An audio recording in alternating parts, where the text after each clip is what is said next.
Whakalawhalahi atu hane e tau wala tala tutupu ke lātai me whewhini.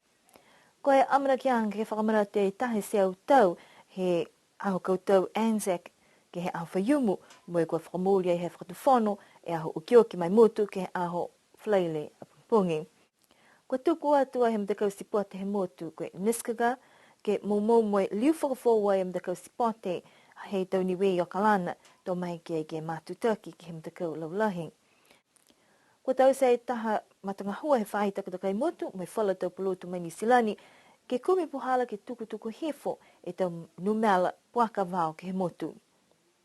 Koe whakamana tuanga aho koutou he tau nei, ko whamailonga e taha se au tau, tali mai he hoko atu e tau koutou ha Nisilani me Australia ke mele tau I Kalipoli.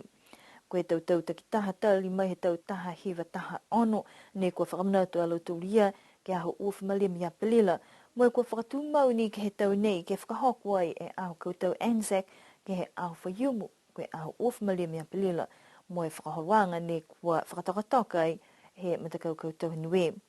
Koe mga aho nei fuki ne kua whakamōli ai he whakatuwhono ke tuku atu ai e aho whlaile koe aho uwhumawha i apelila mo aho kio ki tau tangata he motu hako atua e aho Anzac ke aho whaiumu. Pese ni kua whai whakatutalanga ke whahita punei ke kisia to whai hikianga na kai mo kehe to tala ni kua whano ka kua talia ni he niwe RSA ke matuta ke tau whakamanatuanga ke he aho whaiumu. Koe whikaulahi he niwe RSA ke mahina o ke topa whakamailonga e taha se tau tali he aho ni tukwhenonga mai o kehe mai e tau koutoha niwe mai he motu. Tō liriu e tau tangata ngahua mai tau aonga ke liu ka mataha ke he ngofua e whahita pukahau. Kua whai tau sianga e matakau sipote he motu koe niskaga ke liu whakafo e komisi mai tau whewa sipote he tau niwe Nisilani ke taha whanuanga ne kua whakahoko ai ki o kalana. Koe whanuanga ne ni kua hoko ata e Takitak Plestini he niskaga ko Alentano mo hana hangai ko Marutalangi ha kua whai manatu tupe ke tuanga he tau whakahoruanga ke he tau matakau sipote I Nisilani. Monga mari, ainga hua mtaki Sports Council. Siwa manaka hawa kai ke momo. Si whakailoa nio ke momo. Kai whakatū e tau matakau tunga tau New Auckland Athletics Association. Ai tahe matakau bia muni I Auckland. Koe New Lawn Bowls, New Rugby Union, koe deregister the Incorporated Society o si ai whai. Koe taha ne matakau e muni ni register ke Auckland Incorporated Societies. Koe matakau hamatu New Auckland Manukau Sports mo e Weightlifting Association. Ne taki a John Ritchie ai. Matakau nei ana tau si fōu he moamai. Ako laulahi, ai whai ne register. Pihia ke he Niwe Sports Council, ko e matapatulahi e nui viai, ako inga hua. Ko hingoa e tuanga e niskaka, poke whaipole na ke niskaka ke uatu ke mōmō pihia e tau matakau. Ai vei puli. Kako matakau ia na matu taki magi nei. Si ko laulahi lau tolu ka manako i kuia moto. Si ai vei buhara fuki, ki kuia moto. Ko e mai ke ni ka talia he matakau niska i nei. Me tau sports coach nei, ai vi buhara fuki. Ka manako lo tolu ka ki kuku mutu, koe buhara nei ki oke. Ka ini manako, e ko Nusila ni hewa hawanga lo tolu. E kisi te tolu kan, ai la whai niwe i o hoke ko Nusila. Ne hohoku atu ai e tau hukui mai he hongwhamatolu e tau whewa spote ke he tau niwe Nisilani mo e talia ke whakamuli matakupu pulanga. Kua pehe e Takitak Plestini ko Alentano, kua hoko tua e mga aho ke whakaholu ki mua e tau whakahoruang spote ki Auckland ke whae tau tau I mua. Ne pehe ia koe puhala ni ke whai lakaanga ki mua ke ono whakamahino ke tau tangata spote ne kua maike ke ua tua I fuki ke whetoko ke tau whewa lalahi. Menda niri kuai, whakailoa mai a lauturi o kalana ki a mura. Ka uta e ue tami o kalana tutungi niwe. Si iwna whakailoa ke, koe ue te whiwhiri anga lauturi. Koe talia, koe e whai, na maika niwe ke onia niwe, ai mana koe kumi ka lauturi. E taha mena whuki ha, koe tautohi whakawee ke Pacific Games, Commonwealth Games. Hai ai, kora whae ke passporta niwe, koe mui mai ki ai koe residential requirement. Koe whae tau ha ke nofi nei, lime tau ke nofi nei, to maike ke hukui mutu. Koe wala hai ena whai hufu e muturu ki ai, ke maike lo tu, si waka maame o whakamutaki, koe maama lai. Maike to turi he mutu ke uten to turi, taha po ke ua, uten to turi. Ha koe ka kano, ke mui tua ke tohi whakawee, he whae tau he nofi mutu. Si beheu ke ai koe tunuhia lo turi ki hukui mutu. Tunuhia hi nei.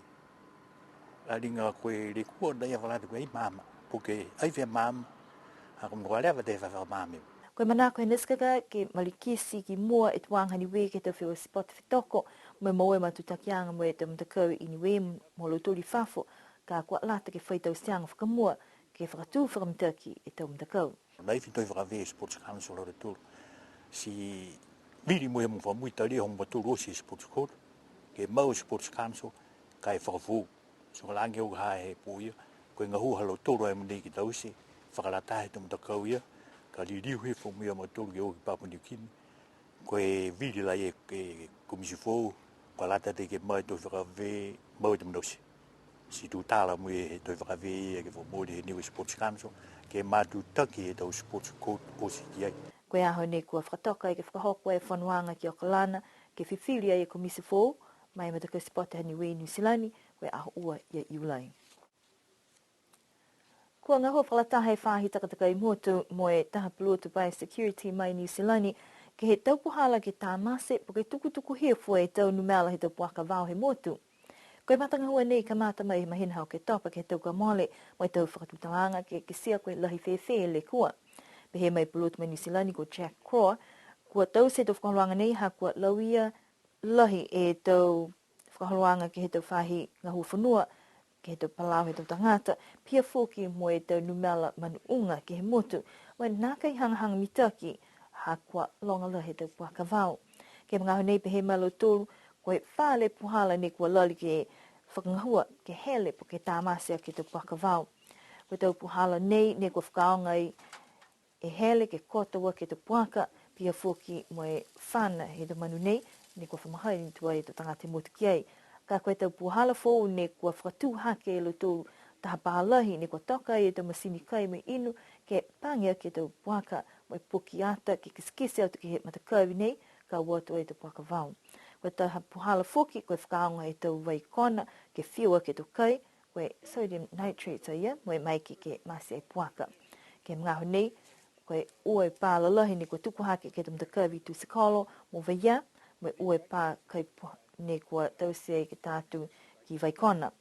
Ka eke ke ngā huamitaki, kua onono ke whakatū fōke hongo furu, ke he ua furu fōke tau pālalahi, ke he tau halavau, he tau maanga ke he motu.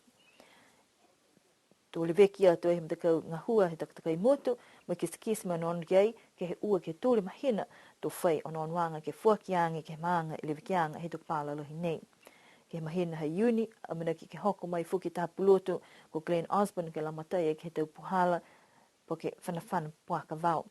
Kua mana ki te whekau ki he matanga hua nei, ke whakatūmau ai te hoko atu ki he matahiku he mahina ha Novema. Pēnā e tau wala tāle tutupu ke lata mai awhewhi nei, a mana ki mnui neo ki o ke whaha tap ni hanga watu kei, mo atu ki he tau whakamana tuanga au kautau ke awha yumu, ke nono wha munina pō toliri wa te tōru ke whalebebe nei, ke whahi tap kahau. Munina pō.